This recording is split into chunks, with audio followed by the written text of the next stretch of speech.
संगीनी पिया की 25वें के एपिसोड में हम लोग देखेंगे कि रोहित यहाँ पे बेडरूम में बैठे रहता है। वो सोहा को याद करता है, कियान को याद करते रहता है और बहुत रोते रहता है। उतने में वहां पे नंदा माँ आती है। नंदा माँ बोलती है कि तू हार मत मान, तू अच्छा बिजनेस करेगा, तू एक अच्छा लड़का है, तो खुद को कभी कम नहीं समझना। ऐसे नंदा माँ उसको समझाती रहती है।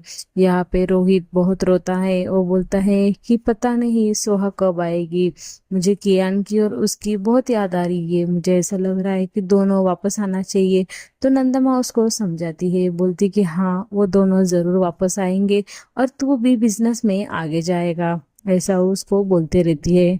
तो यहाँ पे गौरी के घर पे रुद्र और पुष्पा आते हैं और वो बिट्टी को बोलते हैं कि तुझे गरबा खेलने आता है क्या। तो बिट्टी बोलती नहीं। तो पुष्पा बोलता है कि मुझे आता है, मैं तुझे सिखाता हूँ गरबा कैसा खेलने का। ऐसा बोलने से बिट्टी बोलती कि रुको रुको मैं बताती हूँ कैसा खेलने का, और वो बोलते बोलते भूल जाती है।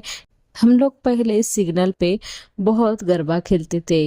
ये सब सुन के रुद्र और पुष्पा एकदम बिट्टी को देखने लगता है और इधर गौरी बहुत डर जाती है।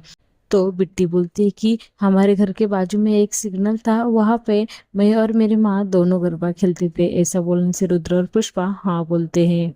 तो यहाँ पे गौरी और बिट्टी दोनों भी विजयदशमी की तैयारी करते रहते हैं।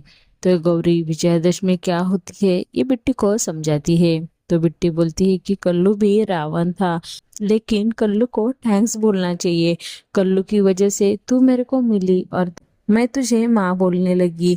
तेरा और मेरा ये नाटक चालू हुआ, हम लोग इस घर में आए और हम लोग को रहने के लिए घर मिला, ऐसा बोलती है।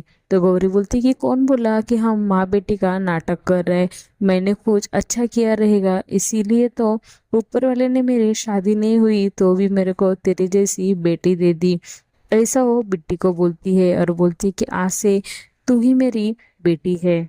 तो यहाँ पे नंदा माँ बेडरूम में बैठी रहती है। वहाँ पे रोहित के पापा आते हैं और बोलते हैं कि मैंने तुम्हारे लिए एक गिफ्ट लाया है, विजयादशमी रहती है इसके लिए वो नंदा माँ को गिफ्ट देते हैं। उतने में वहाँ पे बिट्टी आती है और बिट्टी बोलती है कि मैंने सरस्वती निकाली है, मुझे मेरी माँ ने सरस्वती कैसे निकालने का ये सिखाया है। ऐसा बोलने से नंदा माँ बोलती कि तेरी माँ ने तेरे ऊपर कितने अच्छे संस्कार किए हैं, ऐसा वो बोलती रहती है।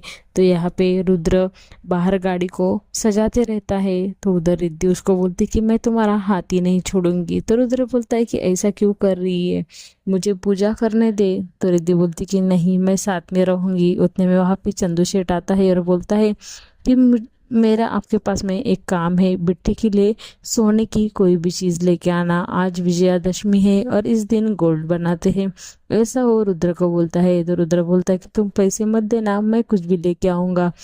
चंदू सेठ बोलता है कि नहीं मैं उसके लिए कुछ करना चाहता हूँ, मेरे पगार में से आप पैसा काट लो लेकिन आप उसके लिए कुछ तो लेके आ जाओ। ऐसा बोलने से रुद्र बोलता है कि मैं बिट्टी के लिए लॉकेट लेके आता हूँ। तो चंदू हाँ बोलता है। उसके बाद रुद्र उसको विजयादशमी की शुभकामना देता है, उसको गले लगता है और सोचता है कि बिट्टी तूने बहुत अच्छे लोग अपने आजू बाजू में जमा करके रखे हैं, ऐसा वो बिट्टी के बारे में सोचता है। यहीं पे ये एपिसोड खत्म होता है। नेक्स्ट एपिसोड देखने के लिए अभी मेरे चैनल को सब्सक्राइब करो। Thank you.